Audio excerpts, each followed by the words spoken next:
Alô todo mundo, sou o professor Vicente Galvez, sou professor do Instituto Federal do Piauí, campus Teresina Central, sou professor de Química, trabalho com o desenvolvimento de novos polímeros e hoje vou falar para vocês sobre os microplásticos. Para falarmos sobre os microplásticos, é importante fazermos uma pequena introdução sobre polímeros. Polímeros são macromoléculas formadas pela repetição de unidades denominadas meros, que são unidas por ligações químicas. Meros diferem de monômeros. Monômeros são as moléculas usadas na produção dos polímeros. Depois de formado os polímeros, não temos mais monômeros, e sim os meros. Os polímeros podem ser obtidos por meio de reações de condensação ou reações de adição. Como pode ser visto no exemplo inferior, o polietileno, obtido por reação de adição, é formado a partir de monômeros etenos. Após a sua formação, seu mero etileno tem estrutura química diferente do monômero inicial eteno. O N colocado ao lado do parênteses representa o número de meros, as unidades repetidas que tem um polímero. Macromoléculas, para serem consideradas polímeros, devem ter para mais de 100 meros. O N representa também o grau de polimerização de um polímero. Em geral, os polímeros possuem mais de 100 mil meros. Existem polímeros naturais produzidos por organismos vivos e polímeros sintéticos. Os primeiros polímeros sintéticos surgiram em meados do século XVIII. No entanto, só passaram a ser produzidos em escala industrial por volta de 1950. Os polímeros podem ser classificados em termoplásticos ou termorrígidos. Os polímeros termoplásticos podem ser moldados, reciclados. A maior fonte de matéria-prima usada na produção de polímero sintético é o petróleo. O petróleo, submetido ao refino, dá origem a diversos produtos. A nafta, produto nobre do petróleo, petroquímica, na produção de diversas substâncias que podem ser usadas na síntese de polímeros. A indústria polimérica é constituída por 3 tipos de plantas industriais diferentes, classificadas de plantas de primeira geração, segunda geração e terceira geração. Geralmente, essas plantas industriais se encontram numa região próxima ao local de refino do petróleo. A nafta, a parte fina e nobre do petróleo, dá origem a diversos monômeros que fazem parte da primeira geração industrial polimérica. Os monômeros dão origem a diversos polímeros: polietileno, polipropileno, policloreto de vinila, poliestireno, politereftalato de etileno. São os polímeros mais usados no mundo todo. A indústria de terceira geração é responsável pela produção dos utensílios comerciais utilizados pela população em geral. Desde 1950 até hoje, já foram produzidos aproximadamente 9 bilhões de toneladas de plástico. Sua produção em 2016 atingiu 360 milhões de toneladas. Infelizmente, 71% da produção de plástico nesses últimos 70 anos foi descartada. A grande maioria desses materiais foram para o meio ambiente e aterros sanitários. Somente cerca de 6,7% desses polímeros produzidos foram reciclados. Se em 1950 foram produzidos apenas 2 milhões de toneladas, à medida que a sociedade se tornava mais dependente dos plásticos, sua produção tem crescido de forma exponencial. E as projeções indicam que, se o ritmo de crescimento não for contido, o mundo terá que acomodar cerca de 550 milhões de toneladas do material em 2030. O uso dos plásticos se deve ao fato de eles serem leves, resistentes e duráveis, podendo ser usados em diversos campos da atividade humana. Por exemplo, o uso de descartáveis na área da saúde evita contaminação e transmissão de doenças. No setor automotivo, ele garante a redução de peso dos carros e ganho de eficiência energética. Já as embalagens alimentícias servem para aumentar a vida útil de prateleira das comidas. Tamanha é a importância dos plásticos na nossa sociedade que só no Brasil existe mais de 12 mil empresas nesse setor, congregando aproximadamente 323 mil empregados.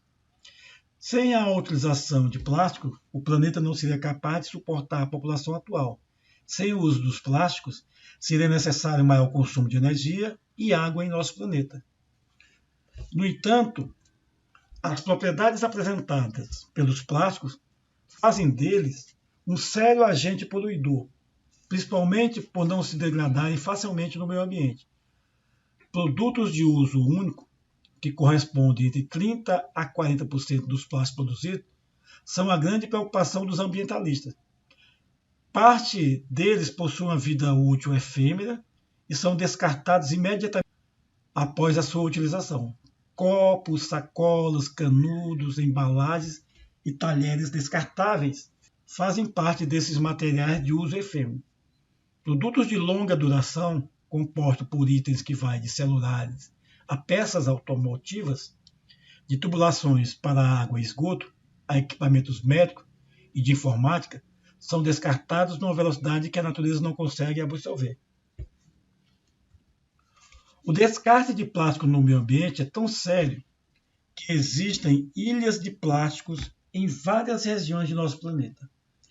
É resíduo de plástico por toda parte. A biota e o ambiente marinho estão sofrendo esse efeito drástico desses resíduos poluentes. O grande problema é que a natureza dos plásticos sintéticos leva um tempo excessivo para se degradar. Garrafas de água e refrigerantes feitas de PET precisam de até 400 anos para se decompor, enquanto um copo de plástico permanece pelo menos 200 anos no ambiente.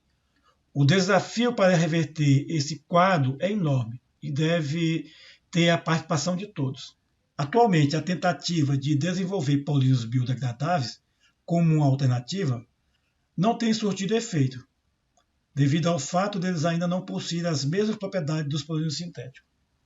Outra alternativa para diminuir o tempo de vida de polímeros sintéticos no meio ambiente tem sido o desenvolvimento de plásticos oxo-biodegradáveis.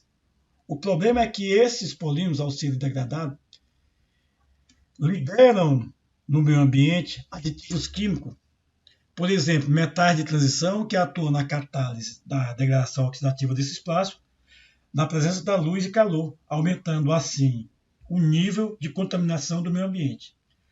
Aproximadamente 80% dos plásticos achados nos mares são de origens terrestres. Nesse mapa podemos observar a quantidade de ilhas de plásticos nos oceanos.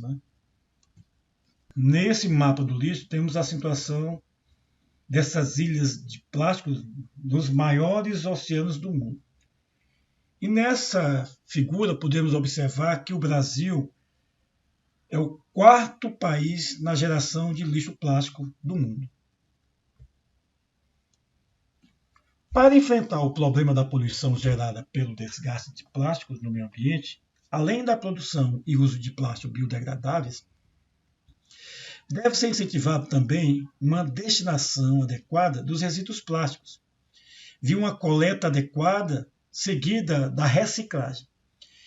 Infelizmente, a reciclagem de plásticos no mundo não passa de 7%, e no Brasil ainda não chega a 2%. Os principais plásticos reciclados são indicados por números de 1 a 7. Como podemos observar, o polietileno tereftalato, conhecido como PET, é representado pelo número 1. Já o polietileno de alta densidade por 2, o policloreto de vinila por 3, polietileno de baixa densidade, polipropileno, poliestireno e os demais plásticos são classificados como outros. Já temos observado em algumas embalagens essa simbologia, indicando que aquele material foi reciclado. No entanto, como pode ser visto na figura mercado global, e reciclagem, a quantidade de polímeros reciclados ainda é muito baixa. Nessa figura também podemos ver que o polipropileno é o polímero mais produzido do mundo. No quadro ao lado temos uma ideia da quantidade de plásticos reaproveitados do mundo. Por incrível que pareça, o PET, usado nas garrafas de refrigerante e água mineral, é um dos polímeros menos reaproveitados. Daí o fato de vermos tantas garrafas de PET jogadas por aí. Recentemente, criamos em nossa instituição um projeto chamado Lavoisier, onde, parafraseando a célebre lei de Lavoisier, na natureza nada se cria, nada se perde, tudo se transforma, usamos essa frase: nada se cria, nada se destrói, tudo se recicla. Esse projeto tem como objetivo inicial a reciclagem de garrafas PET. Compramos uma pequena extrusora para transformar as garrafas PET em fio para impressoras 3D. Além de incentivar a reciclagem em nossa instituição, queremos usar esses fios para produzir materiais didáticos relacionados à química, biologia, matemática e física. Queremos produzir esses materiais didáticos e doar para as escolas públicas. Nossa primeira meta é produzir modelos anatômicos para doar para a Associação de Cegos da nossa cidade. No entanto, essa extrusora ela não é muito boa para a produção de fios para impressoras 3D, a partir das garrafas PET. Para resolver esse problema, estamos construindo nossa própria extrusora. Tivemos essa ideia vendo vídeos de uma ONG chamada Plásticos Preciosos.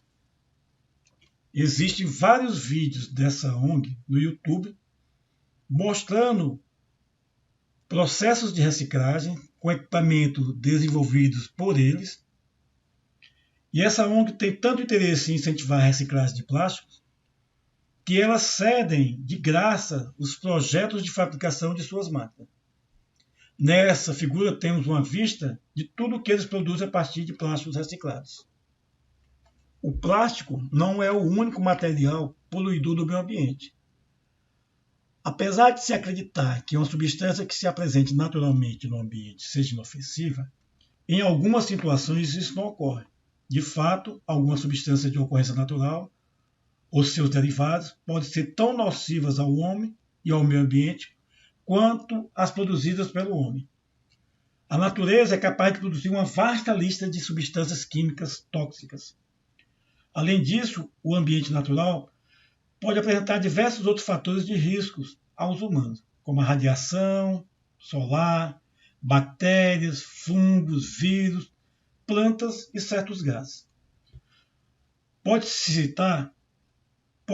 citar diversas substâncias químicas que ocorrem naturalmente e têm como resultado efeitos adversos à saúde humana: fluoretos, arsênio, contaminantes naturais de alimento, micotoxinas, as toxinas produzidas por bactérias encontradas em alimentos, são algumas dessas substâncias naturais que podem ser nocivas à saúde humana. Poluentes nocivos naturais podem ser encontrados nos solos, nas águas, nas plantas, vulcões. Apesar de bem regulamentada em alguns países, as indústrias têm sido a fonte de contaminação ambiental e humana por muitas substâncias químicas. As indústrias não são apenas as fábricas, mas incluem a mecanização da agricultura, navios, embarcações, as refinarias, plataformas de petróleo, os caminhões usados no transporte de matéria-prima e as mercadorias produzidas pelas fábricas.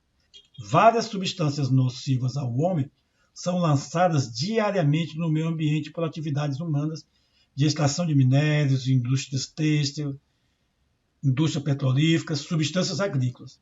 Essas substâncias nocivas acabam contaminando o ar, a água, o solo, animais e alimentos em geral. A fragmentação de plásticos a dimensões micrométricas gera os microplásticos. A existência de microplásticos em meio marinho foram relatados pela primeira vez em meados de 1970. No entanto, o termo microplástico só foi empregado pela primeira vez por Richard Thompson, professor de Biologia Marinha da Universidade Plymouth, na Inglaterra. Diversos pesquisadores apresentaram trabalhos falando sobre o tamanho dos microplásticos. No entanto, a dimensão aceita para eles hoje em dia é de 5 milímetros. Ela foi estabelecida em 2015 num workshop da Nacional Oceânica e Administração Atmosférica. 1 milímetro é a 10ª parte da subdivisão de 1 centímetro, como pode ser visto nessa régua ao lado. Cada linha dessa corresponde a 1 milímetro. Os microplásticos podem ser divididos em microplásticos primários e secundários. Os microplásticos primários, conhecidos como pellets, já são produzidos no tamanho microscópio em que eles são usados em formulações de determinados produtos. Eles são empregados em cosméticos, sabonetes, esfoliantes e creme dental. Devido às suas dimensões, eles são facilmente descartados durante o processamento industrial, transporte e na rede de esgoto domiciliar. As microesferas também são usadas em cosméticos e elas tiveram sua utilização já proibida no Reino Unido. No Brasil, a PL 6528 de 2016 tenta impedir o uso de microesferas plásticas em produtos de higiene pessoal, cosméticos e perfumaria. Um dos problemas dos microplásticos usados na indústria têxtil é que os tecidos liberam microfibras poliméricas, contaminando o ar, a água e o solo. Devido a esse tamanho, do microplástico primário, ele naturalmente, quando é incorporado a diversos materiais, como foi citado aqui, eles podem migrar, para o meio ambiente através da rede de esgoto domiciliar, através, como eu falei, do transporte, e diversas outras situações, e eles acabam contaminando o meio ambiente. Os microplásticos secundários resultam da fragmentação de plásticos maiores que são descartados no meio ambiente. A sua degradação resulta de uma ação combinada de diversos fatores ambientais: radiação ultravioleta, oxigênio, temperatura, umidade, contato entre plásticos, contaminantes e micro-organismos. Portanto, a degradação dos plásticos, gerando microplásticos secundários, pode ocorrer por ação biológica, mecânica, fotooxidativa térmica, induzida por ozônio ou por hidrólise. Microplásticos podem potencialmente afetar todas as espécies de organismos vivos na cadeia alimentar, desde produtores de base até os predadores do topo da cadeia, inclusive humanos. Publicações sobre microplásticos têm crescido nos últimos anos. A maioria dos estudos sobre a ação dos microplásticos no meio ambiente vem das investigações sobre a biota e o ambiente marinho. Já que os oceanos são o repositório de boa parcela dos microplásticos produzidos em terra, ao receberem a água de rios, riachos e esgoto.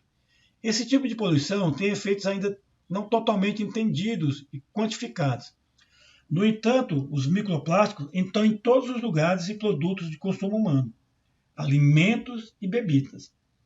Ao serem confundidos com alimentos devido ao seu tamanho, eles são ingeridos e encontrados como conteúdos estomacais de espécies marinhas, desde plânctons, e eles também já foram encontrados no sal marinho. Eles têm sido encontrados em ecossistemas de água doce e ar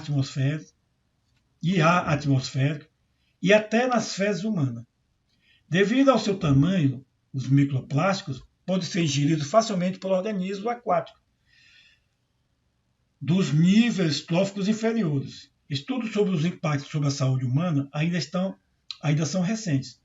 Porém, a incidência de inalação de microplásticos pode causar doenças respiratórias, cardiovasculares e até câncer pulmonar. É altamente provável que durante as várias etapas do processamento de alimentos ou durante a embalagem de produtos, a comida esteja sendo contaminada por plásticos.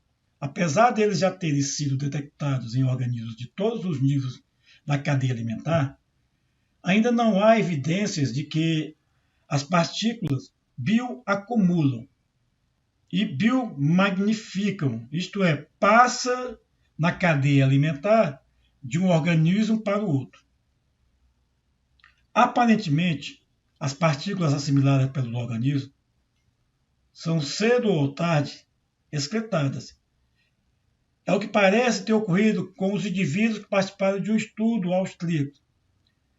Também foi observado que em anêmonas do mar, usadas em um experimento feito em laboratório por pesquisadores de Stanford, na Califórnia, todas as anêmonas que ingeriram microfibras de plástico oferecidas com ou sem camarão, sua presa natural, eliminaram as partículas.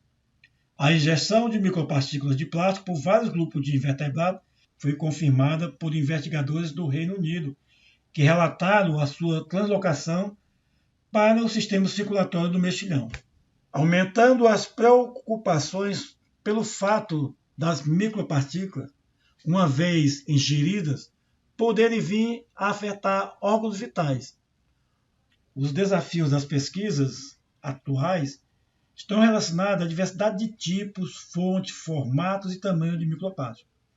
Além de fragmentos microscópicos, há aqueles cujas dimensões estão na escala de nanômetros, isto é, menor que um milionésimo do milímetro, capazes em tese de entrar na corrente sanguínea e atingir órgãos como fígado, rins e cérebros.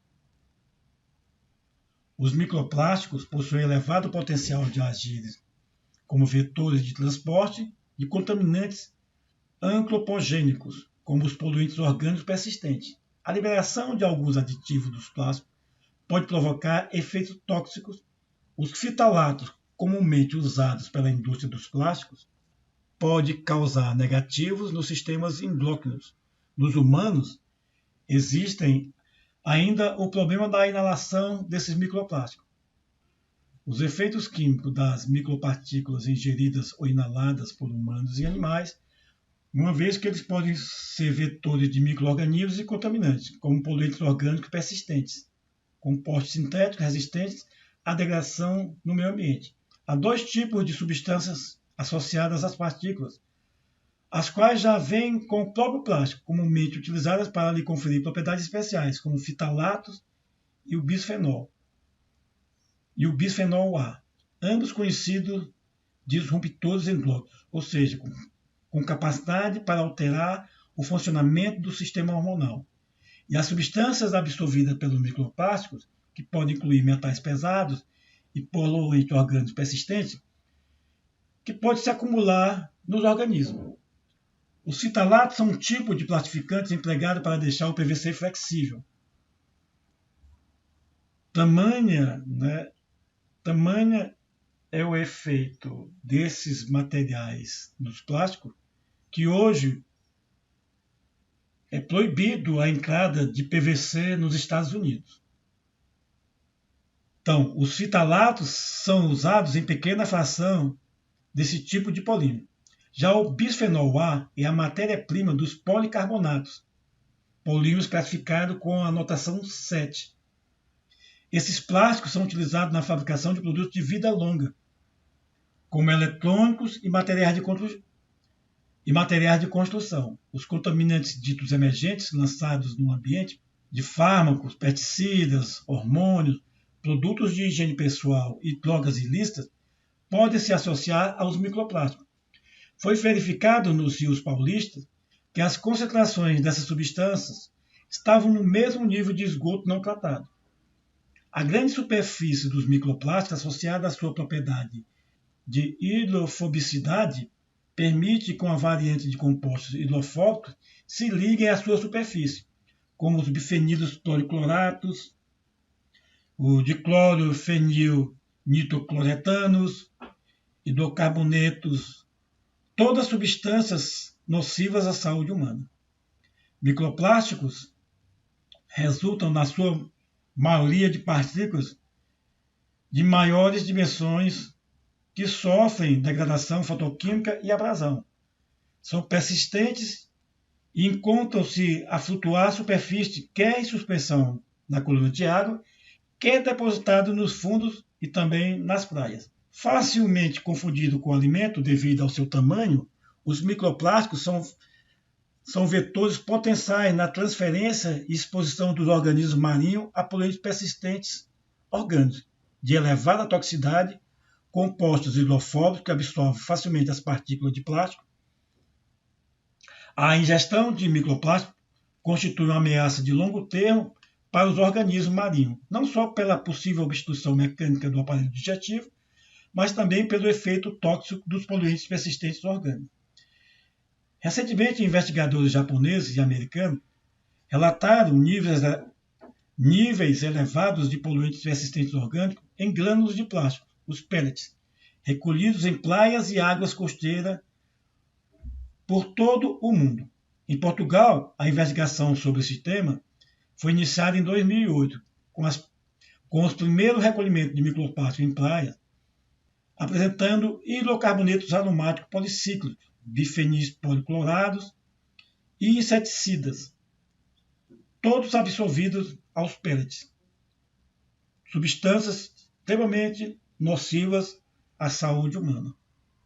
Os microplásticos que ocorrem nas praias da costa ocidental, 71% deles apresentam dimensões entre 3 a 5 milímetros. Foi ainda realizado uma pesquisa com relação a essas partículas em amostras de plâncton recolhidas ao largo da costa portuguesa em 2002, 2005 e 2008, tendo sido observada a presença de plástico em 63% das amostras de plâncton. Então é necessário um esforço conjunto de todos os países e da sociedade civil na tentativa de diminuir a quantidade de plásticos lançados ao meio ambiente. É necessário o incentivo da reciclagem desses materiais, já que eles são importantíssimos para a nossa vida diária, eles facilitaram a nossa vida. No entanto, ainda existe uma quantidade pequena, de estudos científicos relatando como esses materiais agem sobre a nossa saúde. Então é importante que sejam desenvolvidos novos métodos capazes de mensurar essa ação, se é nociva ou não nociva dos plásticos, sobre a saúde humana. Um abraço a todos e até a próxima.